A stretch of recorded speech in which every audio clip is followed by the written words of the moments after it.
Welcome back to Fourby and welcome back to my workshop. Now it's been a while since I've been on the bench here making any videos, but recently I got the engine running on the 110. I've been doing a bit of wiring on it, haven't done any work on the body panels or finished off the door as we were doing in the last video. But as part of getting the engine running, I had to prime the fuel system, and I ended up buying a new fuel pump because this one refused to prime. But on closer inspection, I put a hose on here and I sucked some diesel through it and I tried to blow, and it seems like either the check valves inside here are faulty or the diaphragm has ruptured or something, but this fuel pump is dead and I don't know exactly how they work, so I thought it might be a bit of fun to do an autopsy on it. So I think the first thing I'm going to do is put on some gloves, chuck it in the parts washer and get it nice and clean, and then have it apart and see what makes it go.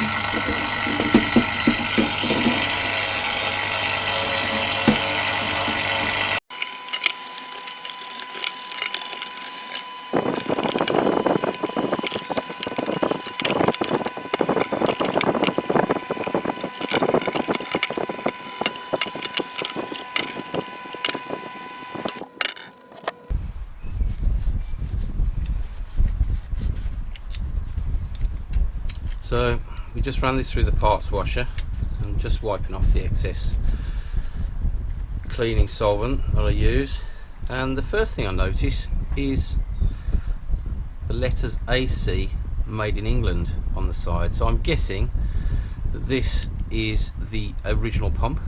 I don't know, it might have been changed in its time. It was on a 300. Now this is the priming lever, and you can see there's a little indent there, and the priming lever locks into that indent, and then when you unlock it from that indent and bring it down, you'll notice that this moves very slightly. Now this lever here is going to be acting on the camshaft, so for every revolution of your crank you get, every 2 revolutions of your crank you're going to get 1 revolution of the camshaft, and that's going to act on there and it's going to push that up, and as it pushes that up it sucks in diesel from the top. The top port is the inlet and the bottom port is the outlet. So I think the way I'm going to attack this is, it looks like this ring is crimped on to the pump, and I think what we'll do is we'll get a Dremel with a diamond blade on it and we'll split this ring and see if we can get the 2 halves apart. Let me go and get a Dremel. So we got the Dremel tool, we've got a little diamond wheel in there. Let's see if we can't get this ring off.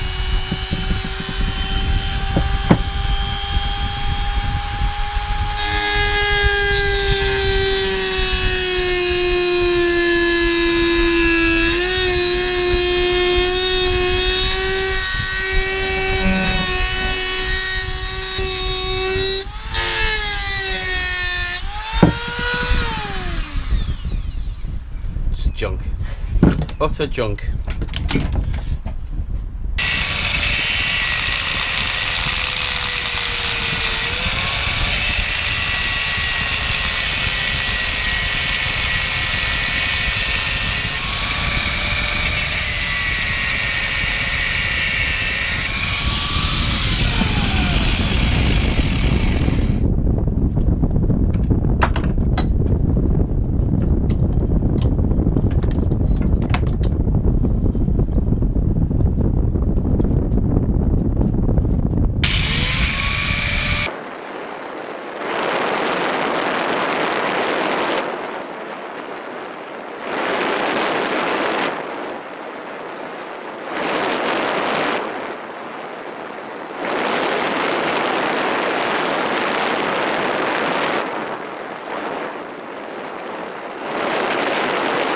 Right, so we attacked it with the grinder, and now we're pulling it apart. And what have we got? We've got a spring and a rubber seal, looks like an oil seal, some sort of pushrod plunger,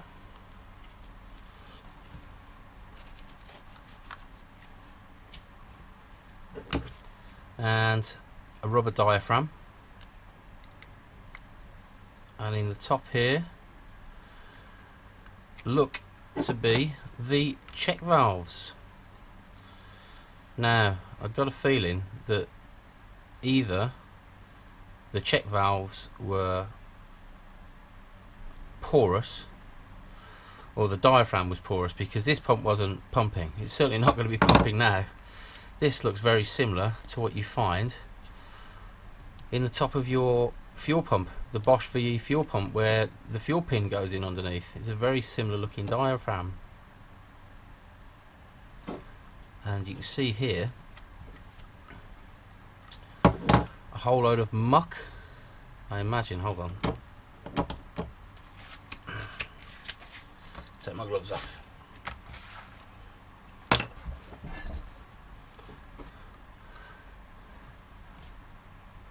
You can see round here the remnants of some muck that's obviously been pulled through with the diesel, and it looks rusty to me. So we've got a check valve here and a check valve here and a diaphragm. This is going to beat up and down inside the pump on this little lifter.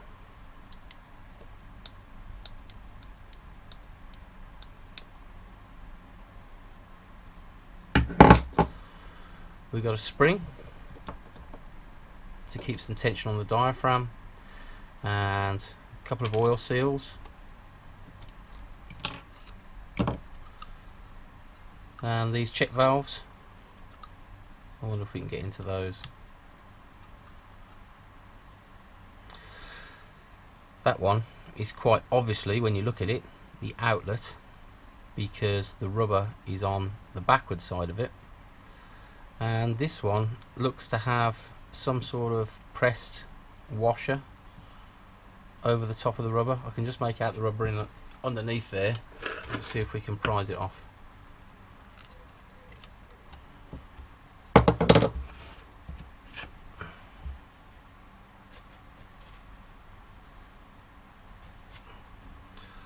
Get my safety squints on.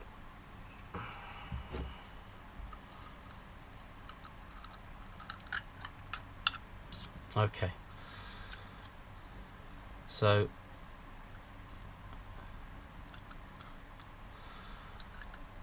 we've got an inner cap inside the pump as well, and what looks to be like a rubber ring that separates the two chambers. So this one is going to be the inlet, and that one is the outlet. And again, this pump is totally full of rubbish. You can see there, that's the crap that's been brought up from your fuel tank before it gets to the fuel filter. And for those Discovery owners that think it's a good idea to remove the sedimenter, this stuff should, or the majority of it should, get caught in the sedimenter. So we've got a pressed cap with an inlet port and an outlet port. We've got a set of valves. These are going to be one-way valves. The fuel comes in there, the diaphragm pulls down, causes a vacuum pressure in here, which causes a vacuum pressure in this area. The fuel gets sucked through this little plastic diaphragm here, which is one of the check valves, into this chamber, and when that pushes back up, it pushes the fuel out through that diaphragm into the main chamber, where it exits and goes off to your injection pump.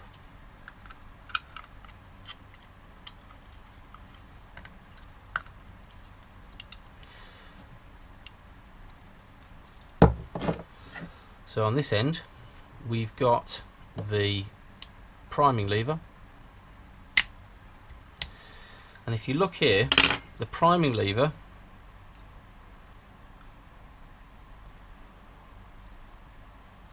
works on the entire stroke. There's that little notch there that puts it home, but once it's past that notch, if you watch this lever here, which is what rests against the camshaft inside the engine, for its entire stroke it should be priming. And as it's priming, it's going to be pulling down on this and pushing up on this.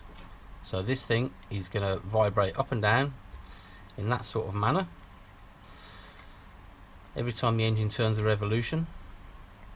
Sorry, every other time the engine turns a revolution, because we've got 2 rotations of the crank to 1 of the camshaft. This thing, it's going to do a little suck followed by a little blow.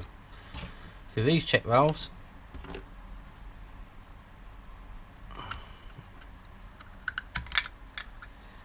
in this little chamber.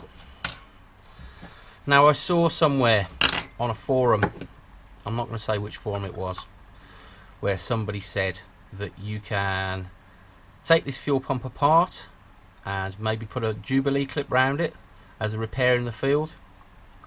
Having this in my hand today, I don't think that is a viable solution.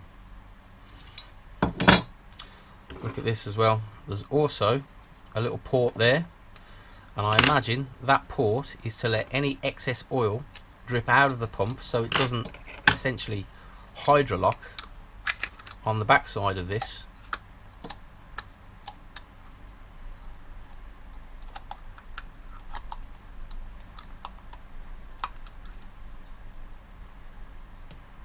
Should these seals fail, because oil is fed to the main lever here straight off the side of the block. So there we have it, a Land Rover 300Tdi lift pump fit for the scrap bin. Now I have been told, or I have read, that 300s and 200s, the Bosch VE pump that is attached to those engines is capable of running without a lift pump, and the reason for that is it has its own internal vane pump at the front of the housing. Now from what I've read, people have tried removing this pump altogether and just relying on the vane pump, but we believe that Land Rover put the lift pump in based on the fact that Land Rovers by their very nature might go up some very slow, long, tedious hills, and the weight of the fuel being drawn up from the tank may overcome the vane pump in the Bosch VE fuel pump, and as such they put this in to give it a helping hand. But if this thing fails on you and you're in the field and you want to get home, you can simply take these hoses off and join them together.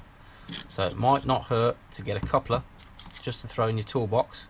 It will get you home. It's not ideal and it won't take you up the side of a mountain, but it will get you home. Anyway, thanks for watching. That can go in the bin.